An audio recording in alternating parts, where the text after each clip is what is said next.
Okay, so welcome everybody to the latest Zoom event from LEEDS Theosophical Society. We're now in our 5th year and we're very grateful for your support over the years. And this afternoon, we're very delighted to welcome once again a great supporter of LEEDS Theosophical Society, Pam Evans, MBE, who's going to be talking about making sense of it all, searching for spiritual truths and finding the wisdom within, which I think is a particularly interesting aspect. I'm sure Pam will be happy to take comments and questions afterwards, but in the meantime, I'll hand the floor over to her. And welcome, Pam. Thanks for joining us. Thank you, Tim, very much. Interestingly, yesterday morning, the Jehovah's Witnesses came back to see me. And you might think this is a bit off the wall, but it's always interesting. And I didn't think they would return when they realized they'd entered the Peace Mala portal, yeah? And to be confronted by Ganesh Ganapati as you enter, and then everything else that's here, it's a little bit overwhelming for some people. But they returned. And I took them out into the Peace Garden. You've been there. And they seem to be desperately concerned that this dimension, this world, is under the control of Satan, and that we are heading at an alarming speed to the end of days. Okay, there's a starter. Now then, all right, what in God's name is this all about? Some of you might remember many years ago, I was asked to give a talk at Theosophical Summer School. And Janet and Tony Holt are here somewhere. I've seen them. And they encouraged me and they said, yeah, go on, you can do it. So I put a lot of thought into that. And what I came up with really, I suppose, and that was the theme, was finding the wisdom within. Now, I think all of us who are we're searching, aren't we, for answers. And Tim, you will remember this little book. You liked it very much, my little Blavatsky book, and I was encouraged to do that. And I start off with what I imagine. Well, what I said was this. Like all clever children, Helena Petrovna asked lots of questions. Where do we come from? Does the universe go on forever? How are galaxies and stars made? How old is planet Earth? Is there a God? What happens when we die? Have I been here before? Do ghosts exist? What about angels? And where do we go to when we sleep? Okay, these were certainly the questions I asked as a child. And no one in my family could answer me. And maybe some of you will remember this. I remember my family had a caravan on the Gower Peninsula. And a chap that we got to know called him Uncle Jack. He wasn't related at all, but he was a scientist. And I think I was about 7 or 8. And I said, Uncle Jack, what happens when we die? And his answer was, nothing. Nothing. Nothing. And I just looked at him. I said, nothing? Nothing. And I remember his words, we are like cabbages in the ground. When we're done for, that's the end of it. So that was that. Well, I wasn't really satisfied with that. Time went on. Some of you know that I came back from the sort of Anglican Sunday school when I was 11. And my parents weren't churchgoers, but all the kids in the village were sent there. And I came back and I said, right, I'm not going anymore.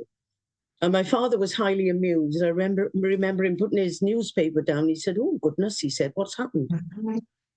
And I said, well, they can't answer my questions, Dad. They're not answering my questions.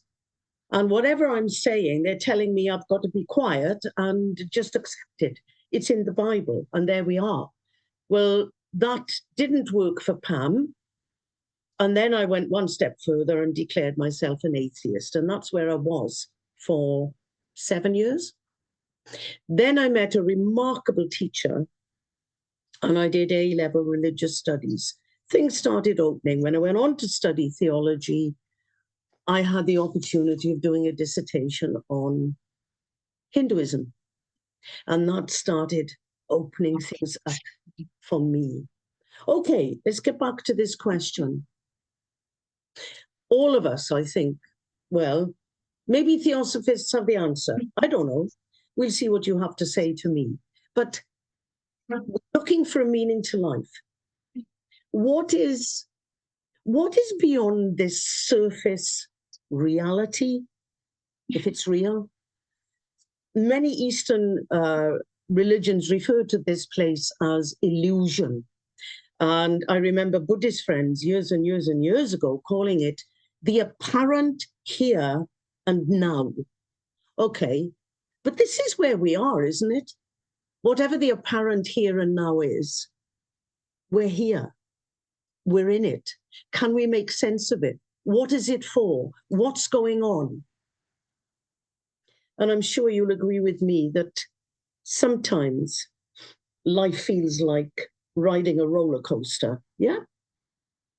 Sometimes we're happy. Then we might get a bit too excited and then that crashes. We might feel deflated. Self-doubt can rear its head very quickly. We might feel sad. We might experience anxiety. We might experience fear. These are all the negative emotions. And of course, it's the power of the mind, isn't it? The mind is so powerful. And if we get into that place where we are wallowing in self-pity, anxiety, fear, it's not good. And we want to get rid of it. How? How?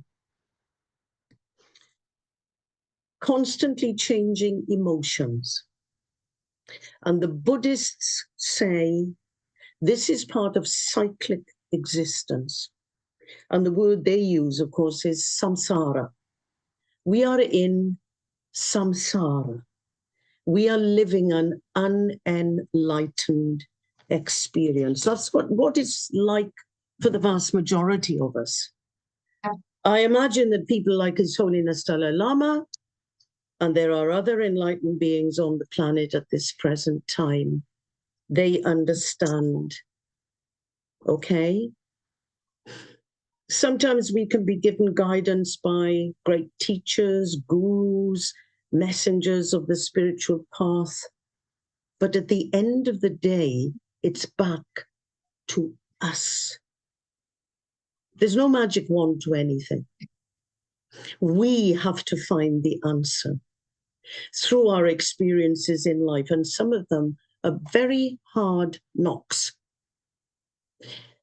And provided we don't fall into a pit of despair and give up, if we come out of it, sometimes we might have learned something and we've gone a little bit closer to becoming enlightened. Now then, I had an incredible experience. Some of you who know me know about this. This was at a period in my life where everything was going to pieces. I'd messed up big time. All of my own doing, idiotic like we are sometimes. I'd got myself into a situation that I couldn't see the way out of. And I was constantly in a state of, I would say, depression that felt a little bit like waking up, a feeling of bereavement. I was totally lost. I didn't know where I was going. I didn't know how in God's name I was going to survive anything. Life was pretty wretched. I came home from work one day and somebody was with me, went into the kitchen. Now let's work out how long this takes. To fill the kettle, make a cup of tea. Now then, in the process of that person going there, I, feeling like a lump of misery, just got up off the sofa, walked across the lounge, went to the window, looked out over the garden into the sky, And then it happened. Now, how on earth can I convey this? And I hope some of you may have had something similar. And if you want to share with me what you think it was, I will look forward to what you have to say. Suddenly, I was totally surrounded. Is that the right word? Surrounded, embraced, encompassed. I don't know what word to use, by an energy, a presence that was incredibly powerful, that was pure bliss and love. It was exquisite. It was gentle, but it was awesomely powerful. It was like nothing I had experienced in my life. And I picked up the message telepathically. Now, the next thing I'm going to tell you will sound completely mad. That's fine. I'm only trying to explain what happened. I knew that what was being given to me telepathically was not was not coming in the English language. Right, that sounds nuts, doesn't it? But I know it wasn't. But my brain, my mind was processing it. And what came out of it was three things. One, I am with you. Two, I am always with you. Three, you do not understand now, but one day you will. Now, I was in my, oh God, I don't know, middle 30s-ish when this happened. A friend who'd gone to make the tea came into the lounge. I was standing by the window. She had the cups of tea and took one look at me and simply said, "What's happened to you?" So we sat down and I tried to explain what had happened to me. I think she thought I'd lost my mind. And maybe I had. And I was completely bewildered by it. And of course, nothing changed in my life because there is no magic wand. You're here in samsara, you've got to get on with it. And so life went on. Eventually, shit hit the fan. I'm going to be blunt, because I was in a mess and it will come to a bursting point, and it did. And my God, what a mess that was. So my life seemed to fall to pieces. I contacted an old friend of mine who is now teaching in Liverpool, and she said, right, come up in the summer holiday. We'll go walking in Snowdonia. We'll go walking in the mountains. Come on, come up. I remember crying all the way from Swansea to Dolgellau. I don't know how I could see where I was driving. I stopped at Dolgellau. I took out a bottle of mineral water. I washed my face and I said to myself, for God's sake, girl, get a grip. And we went walking in the mountains. And after 3 days of really tough walking, my legs were on fire. I said, I need a rest. Right, the next weird thing. Tell me what this was all about. Just after, I very rarely remember dreams, people. Very rare. I woke just after dawn, and I could not believe what I had dreamt. I was totally startled. His Holiness, the Dalai Lama, was in my mother's lounge, sat in my deceased father's chair, as vivid as can be. Next bit is very peculiar. He asked me to lie on the floor, which I did. And he touched my feet and I levitated up off the ground. He touched my feet again and I went back down. He crossed the room and he just touched my mother's face gently on the side. That was it. I'm sure you will agree with me that is probably one of the most bizarre dreams that anyone could ever have. When I woke my friend up and told her about it, the person I'd been walking in the mountains with, she just cracked up roaring with laughter. And I said, I'm not letting it go I'm going to write something around this as a children's story, and we'll have to get it to His Holiness somehow. And when I wrote that, I didn't have to think about it. I said, right, scrap of paper, pencil, okay. She went off and I wrote it. And it was just, I didn't have to think about it. Eventually, that little story got published and blessed by His Holiness, etc. And I've written lots more since. And most of them are mystical, magical, and a bit weird. But I think they have messages. What's that all about? What's that all about? Theosophists talk about something they call the higher self. I think it's similar to what Buddhists call the Dharmakaya. And this projects a ray of consciousness into our bodies, our physical bodies, that are functioning at a, shall we say, a lower frequency. There's a higher body as well, a higher mental body, according to Theosophists. And I would compare that with what Buddhists, Tibetan Buddhists then, call the Sambhogakaya. Okay? And then eventually we have the human body that we are in, that we're living in, the Nirmanakaya. Right, so it seems like there are three major aspects to each one of us. But most of the time, all of us think of ourselves as independent beings, don't we? And we take this existence that we're in for granted. And now I'm going to suggest to you,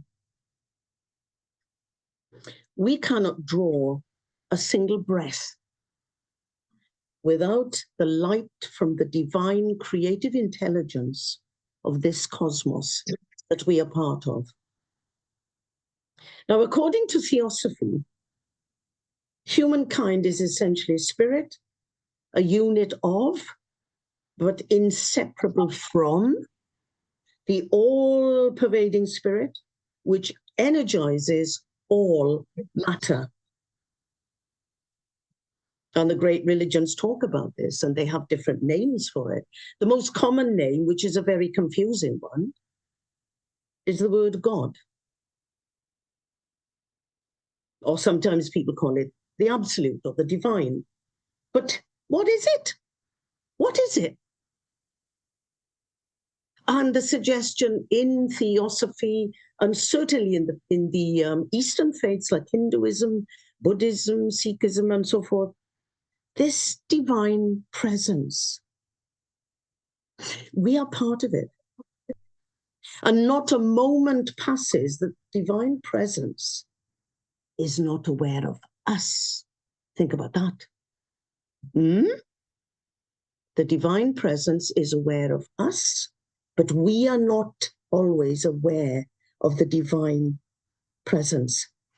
So this God consciousness, this divine spark that's within each one of us, most of the time, we forget it's there. That strange experience I had in my 30s, it was a huge shock. But it happened. I didn't imagine it. I wasn't on drugs. I wasn't drunk or anything. I was profoundly depressed, but it happened. I would dare to suggest that for most people, most human beings, the chatter of their own minds is all they hear. And, you know, we wake up in the morning, how are we feeling? What is the first thought that comes into the mind when we awaken from sleep? And this has a profound effect on the rest of the day and how it'll unfold. If we are unable to become aware of our higher spiritual selves, we're not going to be able to concentrate or really guide our lives. And this, of course, starts when we're very, very young. Now, from what I can gather, very young children are aware of their spiritual identity. And they are aware of things beyond this apparent here and now. You hear of children who talk about their so-called imaginary friends, but the imaginary friends probably aren't imaginary friends at all. They can see them. And there are some children, we've heard of them, who can remember who they were in their former lives and where they were. It's quite incredible, isn't it? But of course, adults tend to push that down and dismiss it and tell the child they're fantasizing. And of course, in our 21st century, we are now bombarded with television, iPads, the internet, and all that. And of course, we know the toxic effect of that on young minds. So we are in a sort of a chaotic state at the moment.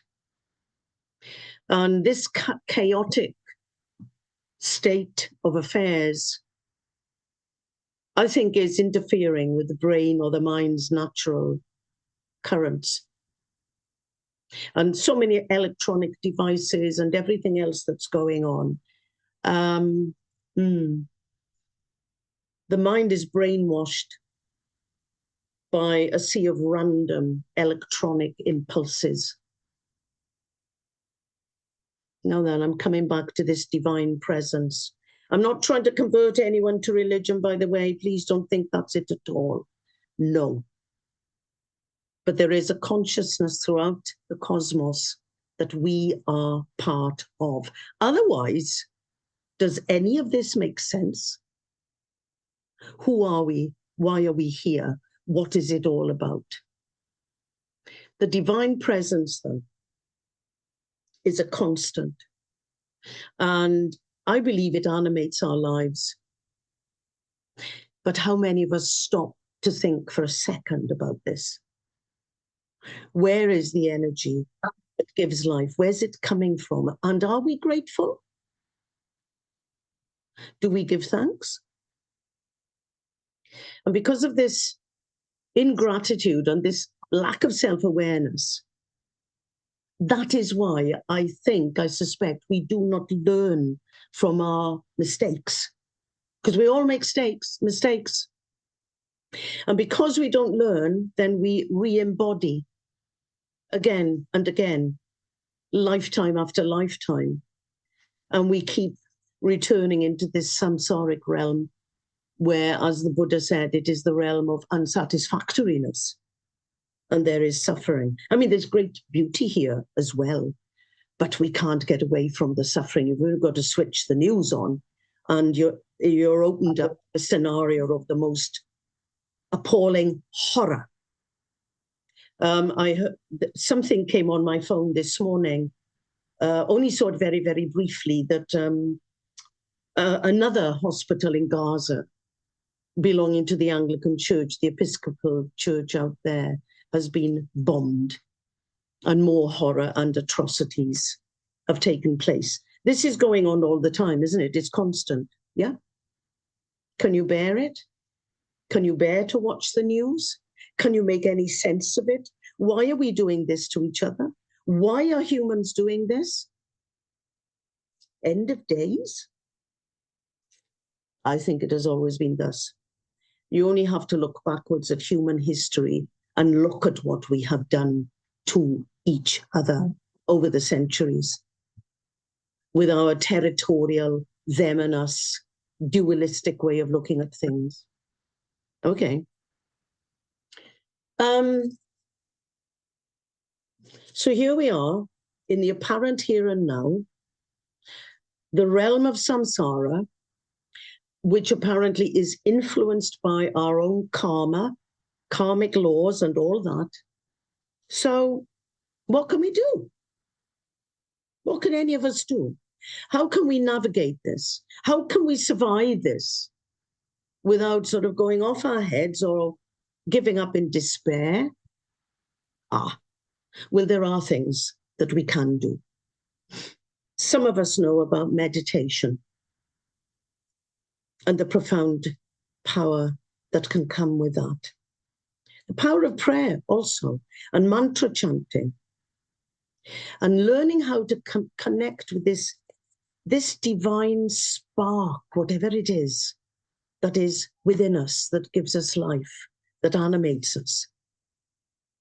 And we don't have to go into a cave, folks, to do this. We haven't got to climb up the Himalayas and go into a cave for 10 years.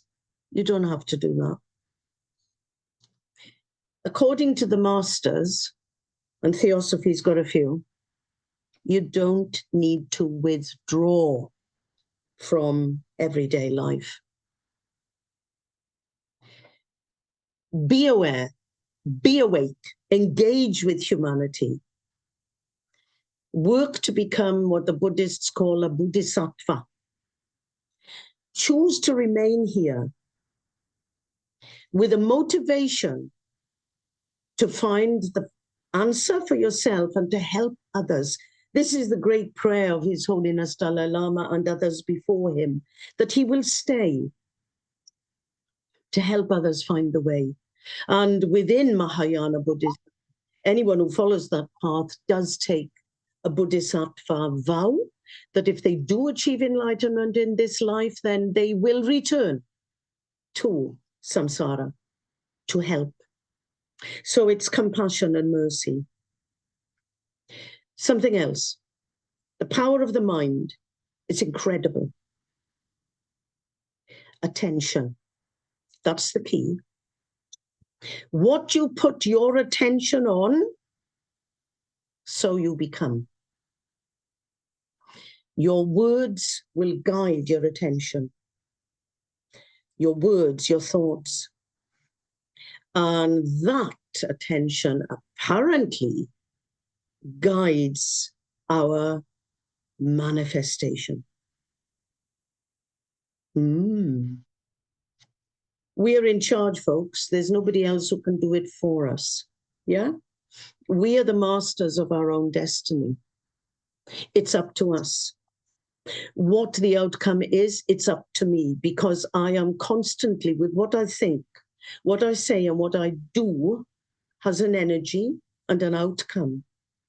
It's karma, and I am constantly making it. So as you think, feel, and see, so shall it be. And therefore, as the Buddha of this age said, be careful of what you ask for. Be careful of what you say, for your words, thoughts, and feelings all bring about your creation. And furthermore, know that whatever you create, you are responsible for. And whatever you create will come back to you. And come back to you it will. This is the law of karma. And as Jesus said, what you sow, you must reap. But as I said earlier on, the vast majority of people are not aware of this. They don't think about this. And if there's no awareness, they've lost their way. They lose their way very quickly. Any of us can lose our way. With no awareness of what we are creating every moment of our lives. Good Lord, if that's the truth, think of how powerful that is. What we think, what we say, how we behave affects everyone we meet. And of course, affects our own personal future from each moment to the next. We are constantly creating every moment of our lives by our thoughts and feelings. And if we're not aware of that, then we're like a boat out on a stormy sea being buffeted around, and, well, we could drown. So, whatever thoughts we send out, positive or negative, go through us first. Now then, and that comes back to me personally. So this affects emotions, the cells of our body, our blood, bones, organs, our entire life. And that happens before it goes forth and affect another. And we're bringing it on ourselves, and we're sending it out as well. I'm going to repeat this again. Whatever our attention is on is what we become. I'm going to bring Jesus into it again. He said, as you think and feel, so shall it be. So there we are. And maybe it's only when the suffering gets too great, people wake up and they start to question their existence and say to themselves, why am I experiencing this? Why is this happening to me? Why am I suffering? Can I change things? When that happens, there is a chance that people can take charge of their own future. A dear friend of mine, I've seen him for a few years now, Bishop Tom Burns, he's from Northern Ireland, and he was the Catholic Bishop of Menevia, massive chunk of Wales. And I remember Bishop Tom, who was a huge supporter of the Peace Marler Project. Some of you know about that. I remember him saying to me, Pam, never underestimate the power of prayer. The power of prayer. We are tapping into something with mantra chanting, with visualizations, with these are things that can help us. I'm going to share something. Some of you also know that I belong to the Anglican Cistercian Sisters of Timor, outside of Monmouth. And although there's a lot wrong with the church, and they got it wrong, even the Lord's Prayer isn't right. There are many, many things we know have been manipulated and changed since the time of Jesus. However, they wrote this to me. At midnight on the 31st of December, we sat in vigil, praying for God's peace in our suffering world. This is from the Mother Superior, who's younger than me a lot.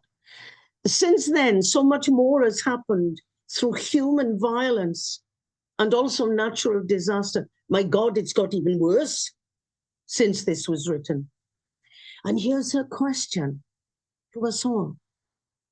What sense can our acts of opening our hearts to God and to one another make in the face of such overwhelming pain and loss all around us? I'm sure lots of people think, what's the point in being a nun? What's the point in being a monk? What's the point? What are they doing? It goes on.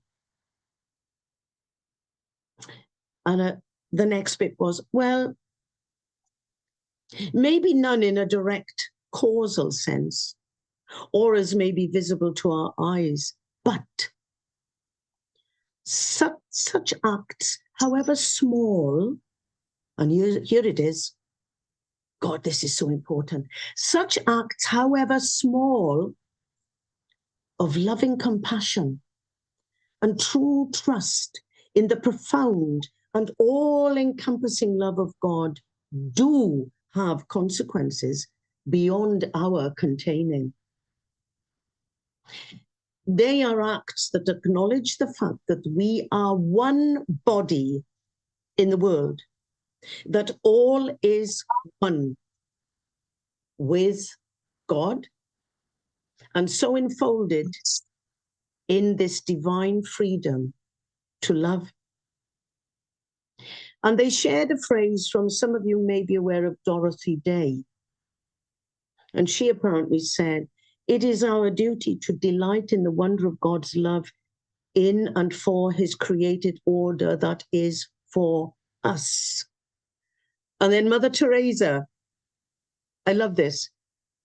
She was a tough cookie. Some people didn't like her at all. But anyway, I love this. She said, we cannot do great things in this world we can only do small things with great love. And I went a couple of years back to the house of Anne Frank in Amsterdam. And if some of you have been there, oh my God, by the end of it, you know, I was nearly in bits. And then I saw something that struck me.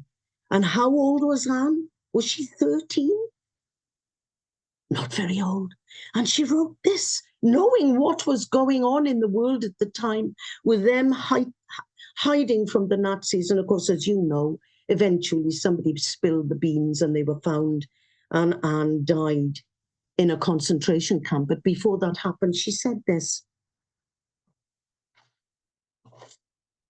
how wonderful it is that no one has to wait even a minute to start gradually changing the world. Oh, wow. I don't know how you feel about that, but that struck me very deeply. And I thought, she's right. It's within us. Only we can do it. Motivated by true compassion for all that exists on this planet. Yeah? I mean, with Peace Mala, we have a compassionate wish that all sentient beings on the planet achieve peace. But that peace can only come when there is compassion, mutual respect, compassion, and mercy and justice for all. In other words, you should give a damn if there is cruelty, if there is suffering, if you are aware of it, if somebody is sad, reach out. Here in Wales, we have Dewi Sant, the 5th century Celtic saint, and he had a saying, remember the little things that you have seen and heard me do. These were his dying words to his followers, not the big things. I can't change the world, but what can I do? What can I do for me? How can I change me? How can I change my attitude to life and how I interact with everyone that I meet? What can I do? And if each one of us can change and do the little things, surely it can add on, it can grow. Meditation, I mentioned earlier on, is a very, very powerful tool. And I know that Theosophists practice this. And in this world, which does appear to be becoming increasingly troubled and stressed, meditation is a tool, a brilliant tool of how to find moments of peace and tranquility in our lives.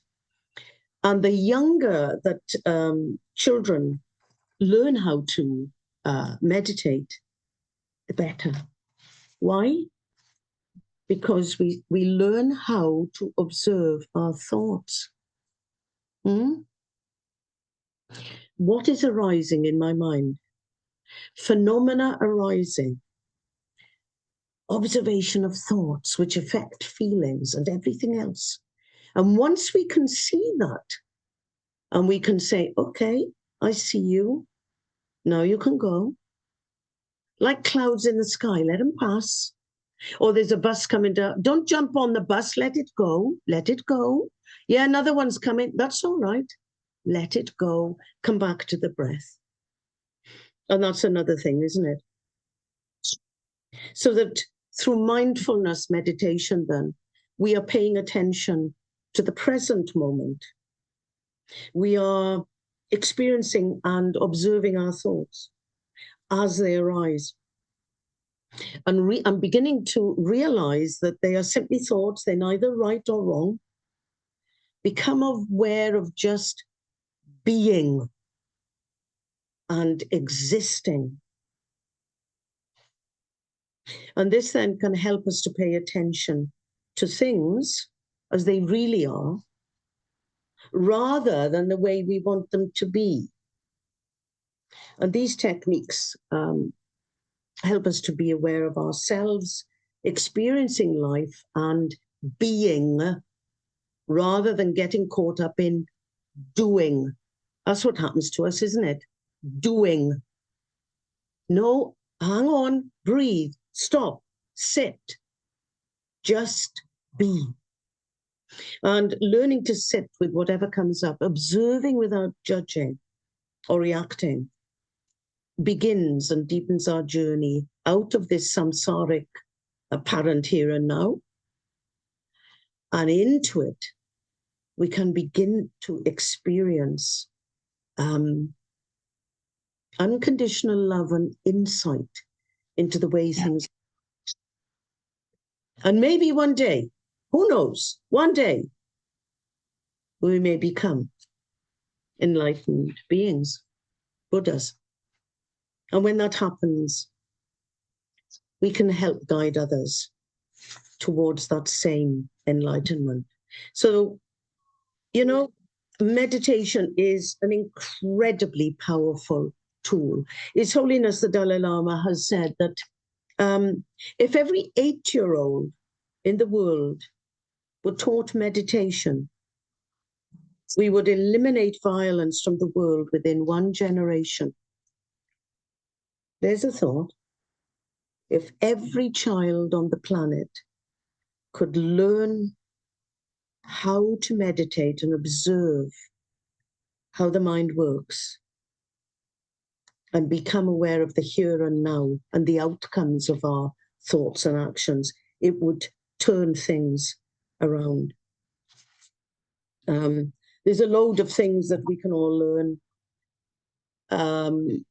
The power of the breath, different breathing exercises are incredible. They are worth using. Some of you might be aware of samavriti, square breathing. Yes, you're aware of that. You breathe in for 4, you hold it.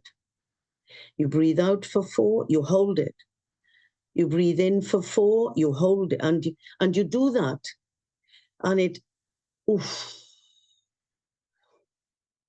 brings the stress and anxiety down like that. Samavriti. There are other techniques of yogic breathing as well. I think I've said enough, folks. I think I've said enough. I think it's time to hand over to you and see what you think. Are we in the end of day? Thank you very much indeed, Pam, for a very enlightening and very interesting talk. And what I always like about your work is the way that it has a practical value to it. Often when we deal with theosophy, it's all very theoretical and rather removed from the very real everyday world that we all occupy. So that's greatly to be appreciated, the fact that we can all derive something from this. Before we take any questions, and if you would like to ask a question, if you could just go to the reactions box and raise your hand for a comment or a question. What I would like to say is the importance of these moments that come to us in our lives, moments of revelation, if you like. Often they come, as it did with you, Pam, during a time of crisis. I had a similar thing, which happened to me almost 30 years ago, which was a completely life-changing event, which I don't propose to go into now. I think the difficulty is when these things happen to people, they don't see them often as an opportunity, and sometimes they don't see them as being significant at all. And sometimes these things appear to people as signs of mental illness even. And so for people to recognize when these flashes of inspiration, these connections with other realms, because often these experiences are probably connecting to the wisdom intuition principle, the Buddhic principle, the 6th principle we speak about in Theosophy. everybody has this faculty, but it's latent in a great many people. And this is maybe an attempt to open up the passageways, the channel into that way of perception. I just wondered what you thought about that. And I see we have no questions, and well, we must have some response to this. So please get your thinking caps on. So is this forging a new kind of connection to another kind of consciousness, do you think, Pam? Yes, I do. I agree with you. Yes, most certainly. And this is where, well, you know, I'm a teacher, and education is so, so important that young people become informed about their world, yes, so that they can make informed choices, but also that they are empowered with tools for life, yeah? Knowing how to read, write, add up sums, okay, that's fine. But for God's sake, there's more to life than those academic skills. How do we cope with the day-to-day living with other human beings who can be very challenging? And you and I know that, God bless them, some children, you know, you think about the poor children in Gaza at the moment, or in the Yemen, or Ukraine, or wherever there's this all horror taking place. What is going through the minds and hearts of those little ones? And how are they going to survive? And then come back to our own society here. The number of children who are being abused by adults. Oh, it's enough to make your brain bleed, isn't it? Okay, there's that. But let's come back to the everyday child in a primary school. What are the skills that we are giving them? What are the life skills? And I feel it is vital that these children have the opportunity to think about and talk about, let's call it a spiritual dimension. It's very difficult, isn't it? We're dealing with words, semantics, and what the heck? I remember being called up into one of the Peace Smaller schools, and little ones, they asked me a question. They said, do you believe in God? And I said, oh, that's a bit of a difficult question. Depends what you mean by God.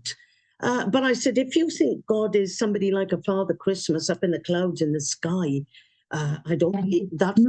That's completely wrong. They all erupted into laughter. And from there, we moved on and we had the most fascinating discussion, which by the end of it, they came to contemplate the possibility that we are all part of what we call God, that we are conscious beings with a divine spark or a spiritual side to ourselves that survives death. And we're all linked. We are all linked. We are all part of the one. And that really got them going. And of course, there are children too. As I said earlier on, there are children who remember little bits of former lives. And they see things that maybe we don't. Some people are sensitives and they do see, I don't know, Jan White knows a lot about this. She could share with us. But spiritual beings or whatever that are very, very close to us. Yeah. And the various dimensions of existence on different vibrational levels that some people are aware of, but the vast majority of us are not. Skills for life. Children need skills for life. They need to be introduced not only to the teachings of the major world faiths, but certainly the mystical traditions and what Theosophy has to offer. Yeah? And get them to learn how to meditate and debate and question, but most of all, encourage them to be kind. Be kind. That's the answer. Be kind. Be kind to each. Do you know, good Lord, the same school I went up to where they wanted to know, did I believe in God? And this is a Peace Muller accredited school. It's our first Welsh medium school in the city, as it happens. And I went up to collect something for one of our trustees who's Jewish, and she wanted something from the school that she has taken out with her now to Israel, and it's Passover now. So I just went up to collect this stuff. And as I'm waiting in the foyer, okay, these children didn't know I was coming. But I had noticed a coach outside, a big bus. And all of a sudden, a bunch of these kids were there. They spotted me. But what blew me away, as they came through the doors to get out of the main doors, they embraced me.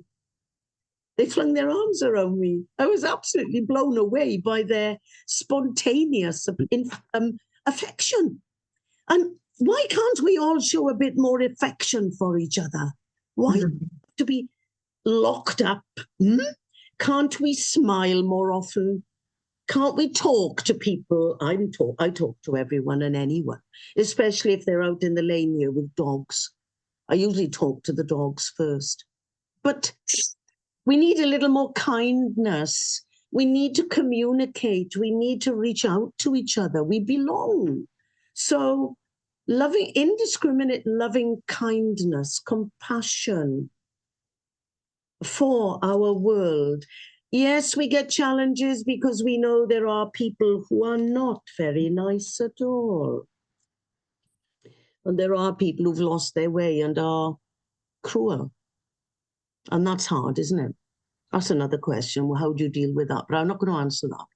Well, I think on that positive note, we'll wind up proceedings for the afternoon. Thank you again so much, Pam, for an uplifting and an inspiring talk. And you're right, we do need these things at this time when the world looks to be a fairly grim place. So thanks all for your participation. Absolutely. Bye now. Bye, everyone. Thank you. Thanks again, Pam. Thank you. Everybody. Thank you.